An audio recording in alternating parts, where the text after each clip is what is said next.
For most of our history, water has been treated as something that would always be there. For example, you turn on the tap, use it for your everyday needs, and move on. This case study starts where this very assumption quietly breaks. Just like oil shaped geopolitics in the last century, and gold became the symbol of financial trust, water is slowly becoming the hidden force, reshaping economic stability, social order, and even global peace. The problem is not just shortage, it's reliability. And this is not a future prediction. It's a systems level reality in which we are already living. So in today's case study, we'll explore how water is managed and how it is moving from a basic resource to something that is shaping economies, money, and everyday life. Using my signature 3P lens: the practical lens, the profitable lens, and the purposeful lens. Let's begin.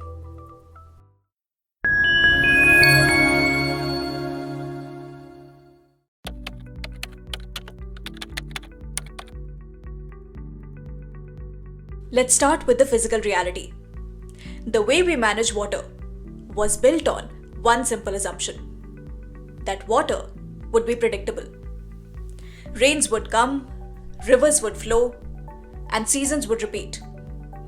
And all of us very well know this by now, that assumption no longer holds.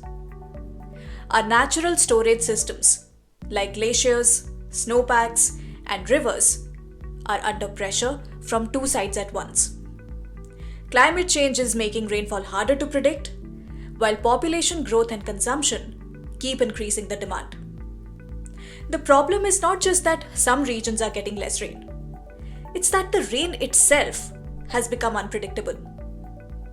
At the same time, we are using more water than ever to grow our food, expand cities, run industries, and power the digital world. This now also includes data centers and AI systems, which rely on large amounts of water for cooling and stable, uninterrupted operation. Even as the water use efficiency improves, the total demand keeps on increasing. And much of the water that we already have never really reaches everyone at all.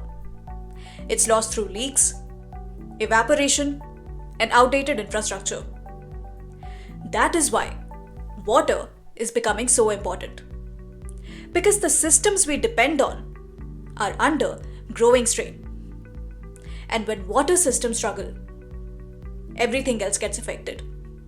Food, energy, health, and stability.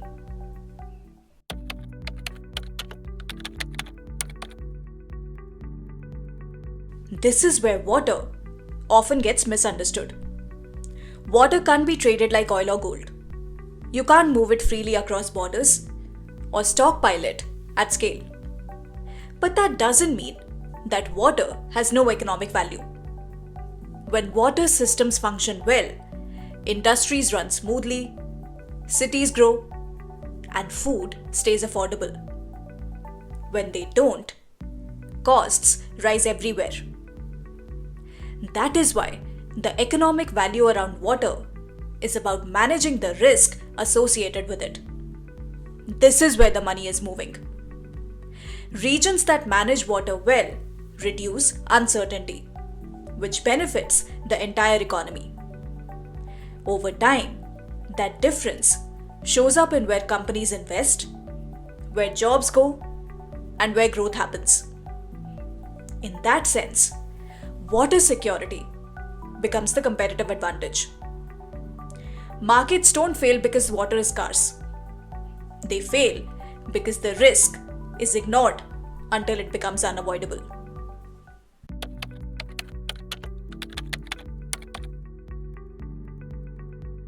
Water stress does not stay technical for long.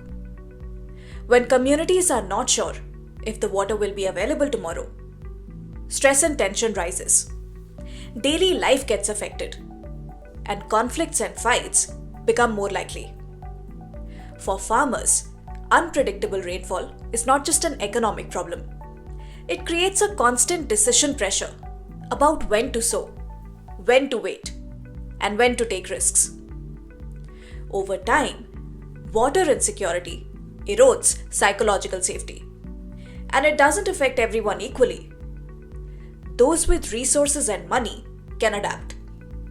Those without them face the consequences.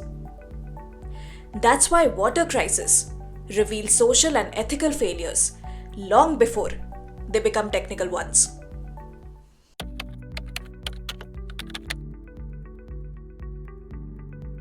A sustainable water future will not come from panic or profit alone. Practically, water needs to be treated as a finite system that needs active management and not assumed as something stable. Profitably and economically, water is becoming a source of risk. Regions that manage it well will stay stable, and those that don't will face rising costs and uncertainty. Purposefully, water reminds us that sustainability is not just about growth. It's about fairness and long-term survival. Water is not just an environmental issue. It's a systems issue, an economic issue, and ultimately, a human issue. As always, the research studies used in this video are linked down below. Thank you for watching, and until next time, keep building a better you.